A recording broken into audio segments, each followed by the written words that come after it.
नवी मुंबईमध्ये भाजप आणि शिवसेनेतला संघर्ष पुन्हा एकदा समोर आलाय. शिंदेंच्या शिवसेनेनं पत्रकार परिषद घेत नवी मुंबईमधील भाजप नगरसेवकांची पोलखोल केली. झोपडपट्टीमध्ये क्लस्टर राबवण्याची मागणी शिवसेना शिंदे गट करत असताना झोपडपट्टी वासियांची 500 चौरस मीटरपर्यंतची घरं मुख्यमंत्र्यांनी अधिकृत केल्याचा दावा भाजप नगरसेवकांनी केला होता.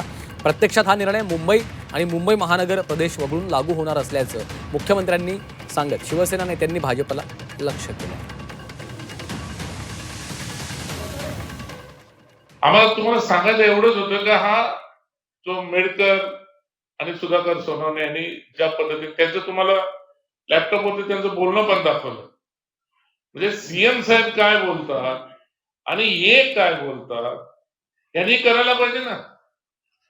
म्हणजे तुर्ब्यामध्ये झोपडपट्टीवासियांची दिशाभूल, रबाल्यामध्ये झोपडपट्टीवासियांची दिशाभूल.